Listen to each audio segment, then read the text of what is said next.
ایک حدیث البتہ صحیح ہے، صحیح سند کے ساتھ، فضائل صحابہ کتاب ہے، احمد بن حنبل کی یہ روایت میں نے وہ 72 حدیث میں بھی شامل کی ہے کہ سیدنا علی رضی اللہ تعالیٰ عنہ کہتے ہیں کہ میری وجہ سے 2 گروہ گمراہ ہوں گے اور میری وجہ سے 2 گروہ دوزخ میں جائیں گے، ایک میری محبت میں غلوف کر کے اور ایک میری دشمنی میں غلوف کر کے۔ تو یہ سیدنا علی کا قول ہے، اور یہ محدثین کا پیٹ رول ہے کہ اگر کسی صحابی کا قول غیبی خبر سے متعلق ہو تو یہ امپلائیڈ ہوتا ہے کہ یہ نبی کے بتانے پر ہی موقوف ہے، یعنی نبی نے خبر دی ہے تب ان کو یہ مستقبل کی خبر پتا ہے، ورنہ نبی کے علاوہ تو کسی کے پاس علم غیب نہیں نہ ہوتا اللہ تعالیٰ کی طرف سے۔ کوئی اور شخص تو یہ دعویٰ نہیں کر سکتا میرے اوپر وحی نازل ہوتی ہے، تو نبی کو جتنا اللہ تعالیٰ علم غیب دیتا ہے، غیب پر اطلاع دیتا ہے، وہ امت تک پہنچا دی جاتی ہے۔ تو سیدنا علی جب یہ قول بیان کر رہے ہیں تو یقیناً یہ موقوف ہے نبی صلی اللہ علیہ وسلم کے بتانے کے اوپر۔ تو یہ 2 ایکسٹریم رویے امت میں آج تک موجود ہیں۔ لیکن اب مسئلہ یہ ہوتا ہے کہ چونکہ فرقہ واریت ہو جاتی ہے تو اہل سنت سے اگر آپ پوچھیں گے وہ کہیں گے جی وہ جس دوزخ میں جس گروہ نے جانا ہے نا وہ یہ رافضی شیعہ ہیں، دیکھیں سیدنا علی کے بارے میں کتنا غلو کرتے ہیں۔ اچھا آپ شیعہ سے جا کے پوچھیں وہ کہیں گے جس بندے جنہوں نے حضرت علی کی دشمنی میں دوزخ میں جانا ہے وہ اہل سنہ ہے۔ یہ دیکھیں کہ یہ حضرت علی کی جب شان بیان ہونی شروع ہوتی ہے تو یہ شیعت کا فتویٰ لگا دیتے ہیں، ٹھیک ہے۔ تو یہ دونوں ایکسٹریم رویے ہیں۔ اہل سنت کے ہاں بھی ناسبی موجود ہیں جو سیدنا علی سے بغض رکھتے ہیں، آج تک موجود ہیں، اور ان کی زیادہ تر تعداد جو ہے وہ اہل حدیث اور دیوبند مکتبہ فکر کے اندر موجود ہے۔ آپ کچھ بریلویوں میں بھی ایک کا دکا دانے آنے شروع ہو گئے ہیں، اور اسی طریقے سے جو رافضیوں کی اکثریت ہے وہ اہل تشیع کے ہاں پائی جاتی ہے جو کہ سیدنا علی کے بارے میں غلو کرتے ہیں۔ اہل سنت کا درمیان میں مسلک ہے اس حوالے سے، اور اس میں میں وہ امام شافعی کا شعر کوٹ کروں گا ضرور، جو انہوں نے دیوان الشافعی ان کا اپنا دیوان چھپا ہوا ہے، اس میں کوئی سند کی ضرورت نہیں ہے، اور تمام ائمہ محدثین نے اپنی حدیث کی کتابوں میں اس قول کو نقل کیا ہے، اسماء الرجال کی کتابوں میں اس قول کو نقل کیا ہے۔ امام ذہبی رحمہ اللہ نے جو امام ابن تیمیہ کے شاگرد ہیں انہوں نے بھی نقل کیا، امام ابن تیمیہ نے بھی نقل کیا، اور امام ابن کثیر نے بھی، اور باقی سارے ائمہ نے، ابن حجر اسقلانی نے بھی، کہ امام شافعی فرمایا کرتے تھے ان کان رفضا حب آل محمد صلی اللہ علیہ وسلم، اگر آل محمد کی محبت کا نام رافضی یا شیعہ ہونا ہے فَلْيَشْهَدِ الثَّقَلَانِ أَنِّي رَافِضِي، تو جن و انس گواہ ہو جاؤ اس بات پہ کہ میں رافضی ہوں۔ کہ اگر سیدنا علی سے محبت کا نام شیعہ ہونا ہے اور تم مجھے بلیم کرتے ہو کہ میں علی سے محبت کیوں کرتا ہوں، آل محبت سے محبت کیوں کرتا ہوں، اس کی بنیاد پہ تم مجھے شیعہ کہتے ہو، تو گواہ ہو جاؤ میں شیعہ ہوں۔ اور میں نے اس میں پھر ایڈ کیا ہے کہ اگر آج امام شافعی زندہ ہوتے تو میں کہتا کہ شیخ صاحب آپ میرے بھی کچھ اشعار اس میں ایڈ کر لیں۔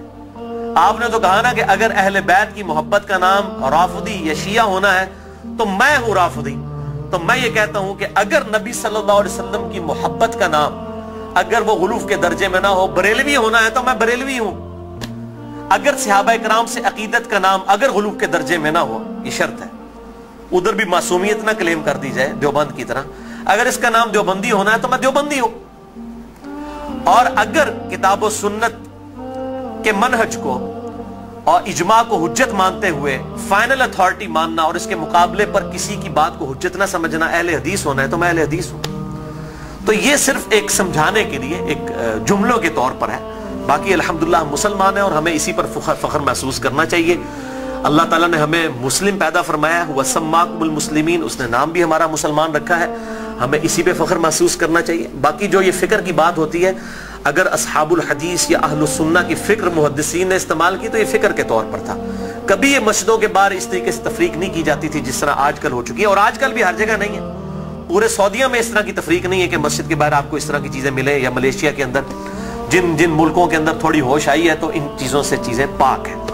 اور ایون ہمارے جو یورپ اور امریکہ کے اندر اگرچہ فرقوں کے نام پہ مسجدیں بنی ہیں لیکن کم از کم وہاں پہ اتنی ٹالرنس ہے کہ لوگ تمام کے تمام لوگ ایک جگہ پہ نماز پڑھتے ہیں، ایک دوسرے کے پیچھے نماز پڑھ لیتے ہیں۔ یہ یہاں پر لعنت ہے انڈیا، پاکستان اور بنگلہ دیش کے گندے کلچر کے اندر کہ یہاں پر لوگ جو ہیں وہ مطلب اس طرح فرقوں میں بٹے ہوئے ہیں کہ ایک دوسرے کے پیچھے نماز بھی نہیں پڑھتے۔ آج بھی مجھے ایک بھائی کا فون آیا، اکثر لوگ سوال کر رہے ہوتے ہیں فلاں کے پیچھے نماز ہو جاتی، فلاں کے پیچھے نماز ہو جاتی ہے۔ میں ان کو ایک ہی جملہ بولتا ہوں کہ میرے بھائی جس کو آپ کافر نہیں کہہ رہے نا اس کے پیچھے نماز ہو جاتی ہے۔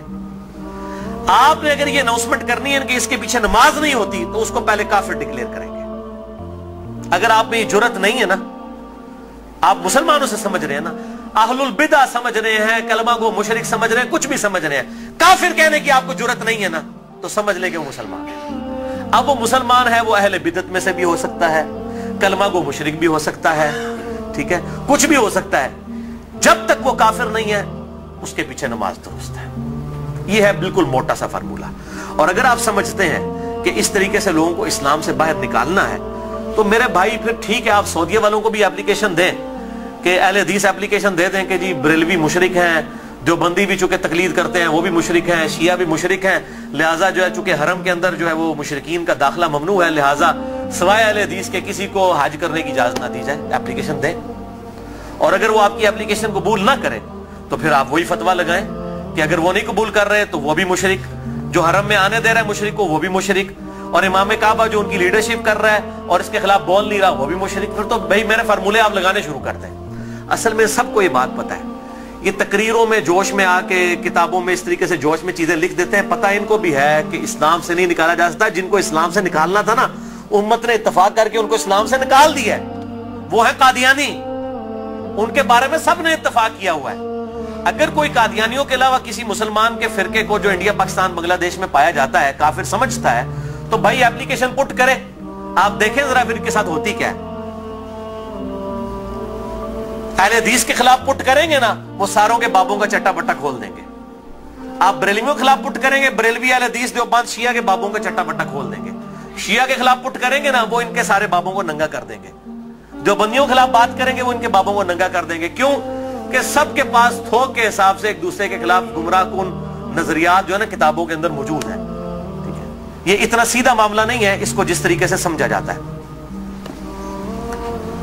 तो ये मेरे भाइयों बहुत क्रिटिकल इशू है। जिसको आप काफिर नहीं कह रहे उसके पीछे आपकी नमाज बिल्कुल दुरुस्त है।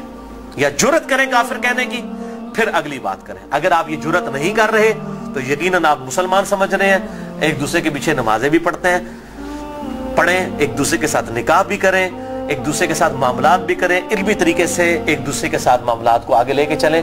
बाकी तो हालत ये हो चुकी है मेरे भाई के यहां तो एक फिरके के जो लोग हैं उनमें कितनी पार्टी बाजी है। एक घर के अंदर एक फिरके के लोग हैं, उनमें पार्टियां मौजूद हैं। कोई एक जमात के साथ है, कोई दूसरी जमात के साथ है। वो कहता जी कुर्बानी दी खाल मैं उन्होंने देनी है, वो कहता मैं उन्होंने देनी है। और मौलवी दा वास चले तो तुम्हारी भी खाल के ला के ला जाए ईद वाले दाड़े। बिल्कुल कई लोग ऐसे मिले हैं, वो कहते हैं जी हम 2 बकरे इसलिए देते हैं कि जी वो हमने एक जो है वो इस पार्टी को देना है, दूसरी पार्टी को देना है, वरना वो नाराज हो जाएगी। और दोनों का मसले एक ही है। और इसके अलावा सियासी बुनियाद पर जो डिवीजन हुई है वो अलग से है।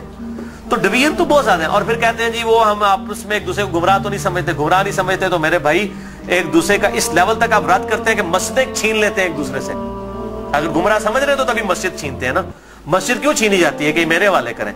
तो या सीधा सीधा पब्लिक को बताएं कि ये मस्जिद जो है ये हमारे चंदे बटोरने के अड्डे हैं। तो चूंकि इधर से हमने चंदे बटोरने होते हैं, आपकी चमड़ियां उतारनी होती हैं, इसलिए हम मस्जिदें आपसे छीन रहे होते हैं। तो बताएं पब्लिक को, यही बात हो सकती है ना। तो या फिर अगर ये नहीं कह रहे तो आप फिर ज़ाहिर है दूसरों को गुमराह समझ रहे हैं। गन पॉइंट के ऊपर एक दूसरे की मस्जिदें छीनते हैं, लड़ाइयां करते हैं, और फिर कहते हैं जी हम एक ही हैं। कोई एक नहीं होते मेरे भाई। देवबंद का ममाती गिरोह, हयाती गिरोह, इतने एक्सट्रीम इख्तलाफात हैं आप सोच भी नहीं सकते। बरेलवियों के अंदर आप आ जाएं, दावत इस्लामी को देख लें और डॉक्टर तैयब कादरी साहब और सैफियों की पार्टी जमीन के आसमान की इख्तलाफात है। अहले हदीस के अंदर आप आ जाएं, वहां पे जमात दावा को देख लें, जमीयत अहले हदीस को देख लें, जमीन आसमान की इख्तलाफात है। मैं तो मतलब जिन्होंने कहते ना कि पंजाबी मुहावरा दाइयां को नहीं टेढ़ छुपे होते, मैं तो सारे नाल रहा, मुझे तो पता है इनकी सबकी क्या सूरत हाल है। चंदों की बुनियाद के ऊपर लड़ाइयां होती हैं और बाज़ का जो है वो असला तक निकाल लिया जाता है, मस्जिदों के ऊपर कब्जा कर लिया जाता है, मस्जिदें बंद हो जाती हैं। हमारे खुद इस्लामाबाद में एक अहले हदीस की मस्जिद 1 साल तक बंद रही है, सिर्फ 2 पार्टियों के झगड़े की वजह से। और फिर अल्टीमेटली जो है वो बड़ी मुश्किल के साथ इशू जो है वो रिजॉल्व हुआ। और इस हद तक हो गई कि इमाम मस्जिद को धमकी लगाई जाती थी, अगर तूने उधर जाके इमामत कराई ना तो तेरी लता बांध देंगे, इस लेवल तक।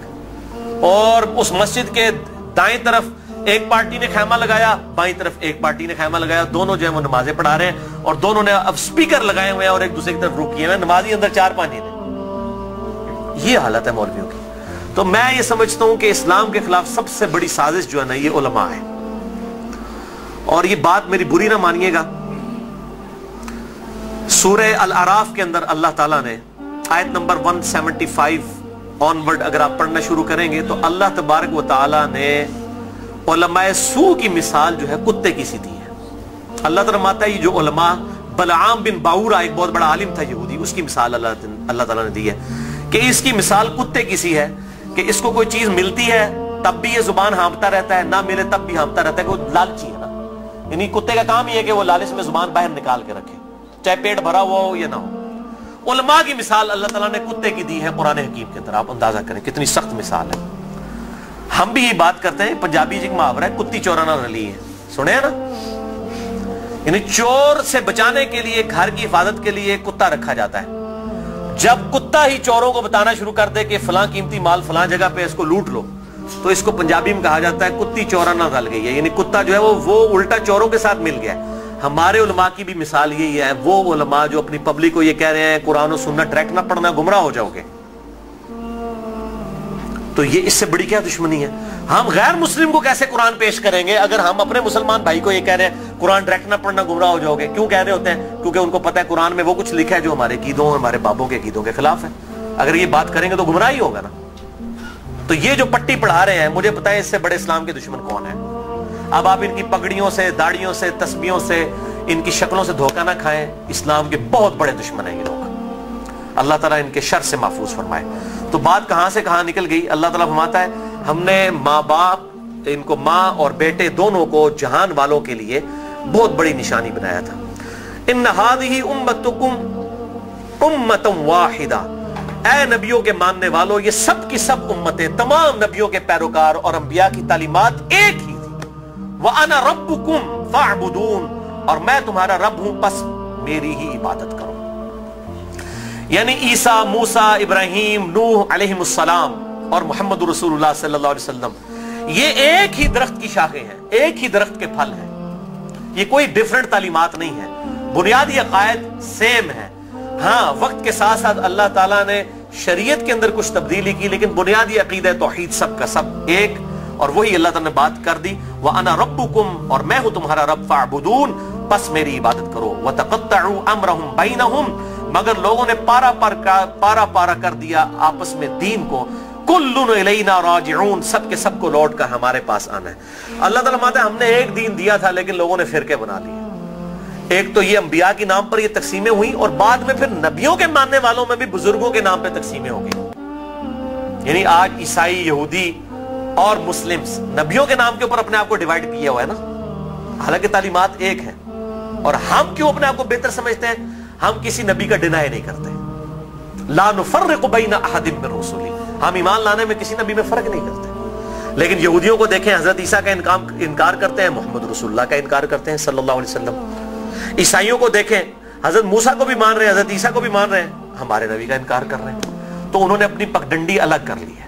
और हमें क्या तालीम दी गई कि हम ईसा अलैहिस्सलाम को भी वैसा ही पैगंबर मानते हैं जिस तरह के अपने महबूब सल्लल्लाहु अलैहि वसल्लम को मानते हैं। हमारे नजदीक नबी सल्लल्लाहु अलैहि वसल्लम का इनकार करने वाला भी वैसे ही काफिर है जिस तरह किसी एक पैगंबर का इनकार करने वाला काफिर है। सेम ये अल्लाह ताला ने। लेकिन फिर उम्मत के अंदर क्या हुआ? नबी सल्लल्लाहु अलैहि वसल्लम तो चले गए, और आप सल्लल्लाहु अलैहि वसल्लम के बाद वक्त जब गुजरता गया, लोगों ने अपने बुजुर्गों, बाबों के नाम के ऊपर फिरके खड़े करना शुरू कर दिए। उसमें बुजुर्गों का कसूर नहीं था। यानी इमाम हुनीफा, इमाम शाफी, इमाम अहमद बिन हंबल, इमाम मालिक रहमहुल्लाह अजमईन अलैहिमुस्सलाम रदियल्लाहु अन्हुम अजमईन, उनका कोई कसूर नहीं है। उन्होंने कहीं नहीं कहा कि हमारे नामों के ऊपर आप फिरके बनाए, अपने हमारे नामों के ऊपर चीजों को डिवाइड कर दें। उनकी कहीं ये तालीमात नहीं थी। उनकी तालीमात तो ये थी कि अल्लाह और उसके महबूब सल्लल्लाहु अलैहि वसल्लम को फॉलो किया जाए, अल्लाह और उसके महबूब सल्लल्लाहु अलैहि वसल्लम की तालीमात को लेकर चला जाए। उन्होंने कहीं नहीं कहा कि हमारे नामों के ऊपर आप फिरके बना लें। तो मैं उनको कंडेम नहीं कर रहा। आज जब हम ईसाइयों को कंडेम करते हैं, माअज़ल्लाह अस्तगफिरुल्लाह, हमें कभी गुमान भी नहीं होता कि हजरत ईसा अलैहिस्सलाम की हम तौहीन कर रहे हैं। हम तो कह रहे होते हैं क्रिश्चियनिटी गलत है, ईसा अलैहिस्सलाम तो वजीहन फिद दुनिया वल आखिरह, उनका कौन इनकार कर सकता है? उनसे तो हम मोहब्बत करते हैं, उनकी मोहब्बत को हम अपने ईमान का हिस्सा समझते हैं। लेकिन इन बुजुर्गों के नाम के ऊपर फिरके बनना शुरू हुए, फिर आगे चलता रहा काम यहां तक पहुंचा कि अब आप देखें कि इस हालत तक बिगाड़ आ चुका है कि इंडिया पाकिस्तान के अंदर एक इमाम अबू हनीफा रहमहुल्लाह के नाम पे फिरका बनाने वाले लोगों की अपनी हालत यह हो गई है, उन्होंने अपने इधर जो 14वीं सदी के दो बाबे थे उनके नाम के ऊपर फिरके बना लिए, बरेलवी और देवबंदी। दोनों अपने आप को हनफी कह रहे हैं। دونوں اپنے آپ کو کہہ رہے ہیں کہ ہم امام حنیفہ کے پیروکار ہیں، اور دونوں ایک دوسرے کو ماشاءاللہ کافر بھی سمجھتے ہیں، گستاخ رسول بھی سمجھتے ہیں، مشرک بھی سمجھتے ہیں، ایک دوسرے کے پیچھے نمازیں پڑھنے کے قائل نہیں ہیں، اور اسی نام کے اوپر انہوں نے مسجدیں بھی الگ کر لی ہوئی ہیں، اور اس حد تک کہ آپ مسجد کے بارے میں دیکھتا ہوں لکھا ہوتا ہے اہل سنت والجماعت، بریکٹ میں لکھا ہوتا ہے حنفی، پھر آگے مزید بریکٹ لگائی ہوتی ہے دیوبندی. یعنی آپ دیکھیں کہ کس لیول تک ڈیوائیڈ کر دیا، کس لیول تک ڈیوائیڈ کر دیا امت کو. تھوڑا آگے ہو جائے، آگے ہو جائے، آگے ہو جائے. اور میں حیران ہوتا ہوں کہ انڈیا کے 2 شہروں کی بنیاد کے اوپر امت کو ڈیوائیڈ کر دیا. یہ دیوبند اور بریلی انڈیا کے 2 شہر ہیں، اس کے نام کے اوپر ڈویژن کر دی ہوئی ہے. یہی حال اہل حدیث کا ہے. کبھی اپنے آپ کو اہل حدیث کہیں گے، کبھی سلفی کہیں گے، کبھی کہیں گے غربا اہل حدیث، کبھی کچھ. کس لیول تک بگاڑ آ گیا. حتیٰ کہ اگر آپ اب یورپ میں چلے جائیں تو وہاں 2 فرقے بن چکے ہیں، اہل حدیث اور سلفی. اور سلفیوں میں بھی 2 ہیں، ایک تقلیدی سلفی ہیں اور ایک غیر مقلد سلفی ہیں. اور ابھی ایک اور شوشہ چھوڑا ہے مدخلی. یہ ایک اور فرقہ جو ہے وہ عرب کے اندر نکلا ہے، جو کہ اپنے علاوہ سب کو کہتا ہے کہ یہ اہل حدیث سے خارج ہیں، ہم کوئی بہت بڑے اہل حدیث ہیں. یہی ہوتا ہے میرے بھائیوں، جب یہ پارٹی بازی شروع ہوتی ہے نا، اس کا انجام یہی ہوتا ہے. خدا کے لیے اس طرف واپس آ جائیں جہاں ہمارے محبوب صلی اللہ علیہ وسلم ہمیں چھوڑ کر گئے تھے. ہوا سماکم المسلمین من قبل وفی ھذا. اللہ کے پیغمبر ابراہیم علیہ السلام نے اس قرآن کے نزول سے پہلے تمہارا نام مسلم رکھ دیا تھا، اور اس کتاب میں وفی ھذا اللہ نے بھی انڈورس کر دیا اپنے آپ کو مسلمان کو. کیوں اپنے آپ کو ڈیوائیڈ کرتے ہو؟ کس لیول تک ڈویژن کرو گے؟ پہلے کہتے تھے جی اگر ہم سنی شیعہ کی ڈویژن نہیں کریں گے تو پتہ کیسے چلے گا. چلو جی وہاں بھی مسئلہ حل ہوا. پھر آگے گئے جی نہیں اگر ہم حنفی شافی مالکی حنبلی اہل حدیث نہیں کریں گے پتہ کیسے چلے گا. چلو وہاں بھی مسئلہ حل ہو گیا. پھر آگے نہیں جی اہل حدیث میں بھی اتنی پارٹیاں تھیں تو ہم سلفی کہیں گے تو تب پتہ چلے گا. میرے بھائی یہ جتنی دمیں لگائی ہوئی ہیں نا، میں ان کو دمیں کہتا ہوں، یہ آپ دمیں لگاتے چلے جائیں، اس کی کوئی اینڈ نہیں ہے، سوائے اس کے کہ امام مالک رحمہ اللہ کا قول ہے، وہ فرمایا کرتے تھے اس امت کے آخری حصے کی بھی ہدایت ویسے ہی ہوگی جس طرح کے ابتدا کے حصے کی ہوئی تھی. صحابہ اکرام علیہم رضوان، اہل بیت، بریلوی، دیوبندی، اہل حدیث، شیعہ، اہل سنت اس تفریق سے بہت بالا تھے. آج بھی الحمدللہ وہ مسلمان اس پیٹرن کے اوپر. مجھے کہتے ہیں لوگ جی وہ آپ کس فرقے سے ہیں؟ میں کہتا ہوں جی میں اس گروہ میں شامل ہوں. فرقہ تو ہے ہی اسلام میں حرام. ٹھیک ہے، اللہ تعالیٰ نے واضح طور پہ فرما دیا ہے کہ ان الذین فرقوا دینہم وکانوا شیعا لست منہم فی شیء. اے نبی جنہوں نے دین میں فرقے بنائے اور اپنے آپ کو گروہوں میں بانٹ لیا، آپ کا ان سے کوئی تعلق ہی نہیں ہے. سورۃ الانعام آیت نمبر 159. اس طریقے سورہ آل عمران کے اندر ہے وَاعْتَصِمُوا بِحَبْلِ اللَّهِ جَمِيعًا وَلَا تَفَرَّقُوا. اللہ کی رسی یعنی قرآن کو، صحیح مسلم میں آتا ہے غدیر خم کی حدیث میں کہ یہ قرآن ہے اللہ کی رسی، اس کو مضبوطی سے پکڑ لو، فرقوں میں مت بٹو. پھر پوچھ رہے ہوتے ہیں فرقہ کون سا ہے، تو میں پھر آخر میں تنگ آ کے کہتا ہوں میرے بھائی میرا وہی گروہ ہے جو صحابہ کرام کا تھا.